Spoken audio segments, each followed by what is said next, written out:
what's happening here tonight is we have a whole group of people who are really passionate about making a difference. And they come from business, primarily business and academia.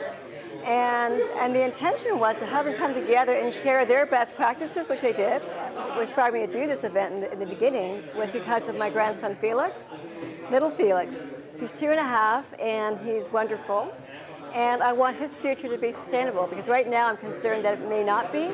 So this gives me hope. Hearing all the ideas tonight and hearing things that are already in place gives me a lot of hope. The first thing I ask people to do is think. To think about energy because it is hard to see. It is invisible. It is really hard to nail down. But if you think about it, what is happening to keep my room warm, to have me move from here to there? Think about that energy. That's the first step, and it's by far the hardest. This is getting a little bit easier now after the Japanese nuclear problem, after Horizon oil spill, all the talk about frontier and unconventional oil, transmission lines, wind farms. People are starting to think about energy a bit more. I think the main thing is that we need to start with a small group of people to come together with ideas on motivating others and on leadership, developing leaders. How can we get leaders of today and leaders of tomorrow to get involved in really moving us forward to a sustainable lifestyle?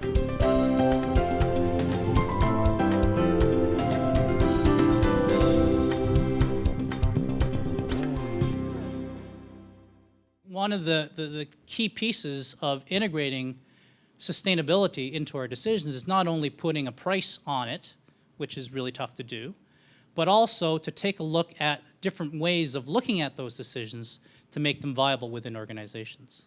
I think that, especially when you look at things like the Gulf, the Deepwater Horizon issue, what's happening in Japan right now with the nuclear power plants, it never ceases to amaze me how much money we can come up with when we're in crisis mode, right? But when we're not in crisis mode, it's really difficult to get ourselves to the point where we make this important and we make the right decisions. So I think the other part of rethinking sustainability for me is that as individuals, we need to commit to making this important enough to be proactive about it. In reference to just understanding the business case for sustainable development, if you look across all industry sectors, mining, forestry, petroleum, utilities, hospitality, telecommunications, etc., if you look across all industry sectors and add up the reasons that companies embrace sustainable development, in total, across all industry sectors, you'll come up with about a dozen reasons. And the reasons are shown here from points 1 through 12.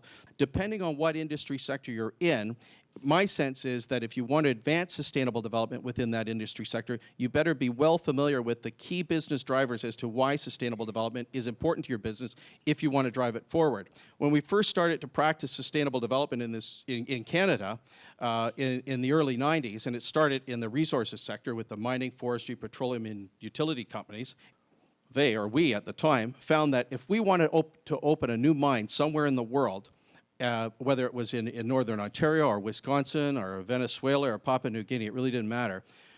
When we went into those localities around the world, we had to be able to demonstrate with underneath our arm with a tangible track record performance in the area of sustainable development and environmental stewardship. And if we could not demonstrate that, the probability of us gaining licensing to open those new facilities was very much limited. So it came down to the fact that if you wanted to remain in business, you better be good at sustainable development.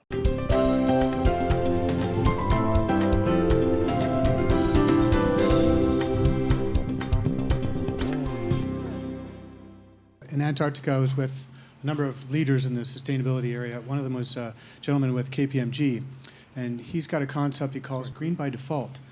And what that does is really is an example of this. He said is when they were looking at changing all of their printers all across all the KPMG offices, he said, well, why don't we, when we buy the new printers, have the default setting to print on both sides of the pages?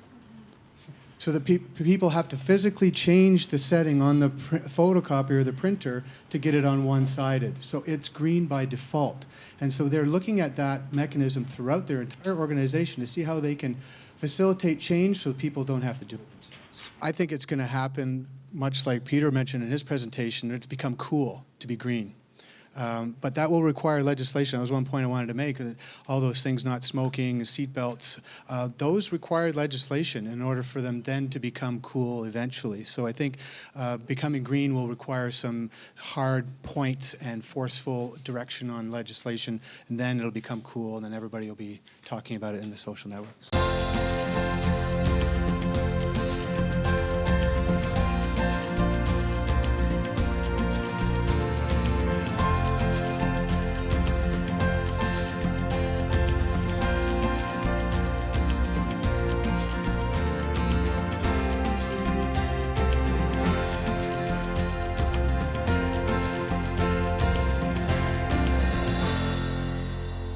Now we're going to hear the three panels, three breakout groups come back with their ideas. Basically, we started off first by saying the water tribe must go to the wine bar and collect stuff to inspire ourselves. All right. We had about 15, 20 minutes of general banter, and then we came on the idea of a green Groupon. All right. And the idea was, how do we actually create critical mass? And this stems from the ideas that Yasmin put forward, which was, how do you create competitive advantage through integration of sustainability? And how do you broaden the responsibility for businesses to do triple bottom line? All right? So what we said is, let's create this green Groupon initiative, which forms and acts like a cooperative. The idea is that it's a voluntary membership. You make it sexy and cool so that the young, cool, hip people, but people like ourselves that are in the creative class, also can participate as well. And you leverage all the technologies to branch out for that. What you do with that whole green Groupon initiative is that you promote every day in your inbox a product or a service that has a reduction to your carbon footprint.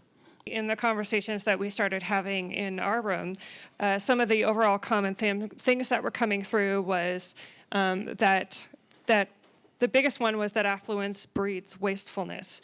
And it's just become a societal norm that this is how we behave, and we can, afford to throw things, or we have this disposable kind of mentality because we can afford to, like we talked about the $27 DVD, we talked about, the print cartridges that cost more than a new printer with the print cartridges. We also started talking about how it wasn't so far removed, like our parents and our grandparents would invest in things that last longer, and they look at it totally differently. Like, they look at it like, this needs to last me for the long haul, as opposed to, oh, who cares, I can just buy another one next year. We discussed a lot of the cultural behavior and the cultural changes, and how the youth of today is coming up, and whoever's leading the business practices now, in order for them to come into their footsteps, is also another big trend with the marketing and the communications that really needs to be reiterated throughout the businesses, because their languages are very, very different. Also, the education that they're actually getting right today is much different than the ones we got yesterday. And they actually are almost ahead of us, even though we're teaching them. Well, it's a commonality of thinking. I mean, the whole theme here is a group of like-minded people who know there's a place we have to get to. We're not there yet. What do we need to do to get there? We know that we're part of the solution. Everybody in this room is part of the solution. It's making those solutions work together. It's more collaborative. It's about people participating and a whole different way of actually going through a session. It's not just me talking to you, it's us talking to each other. I think the eureka moment I had is that sustainable initiatives need to get down to the level where they're actually affordable and make sense to the point that everybody can implement them. In order for sustainability to be sustainable, it needs to really be integrated into our everyday lives, into our decisions that we make every day. And for that to happen, it needs to involve more than technology, more than buildings. It's, plays right into how we socially see ourselves and how we make and how we live our lives. I do have a busy schedule, but this is one event I really wanted to make because I knew with Yasmin it was going to be really interesting, and it has been. I've learned a lot today.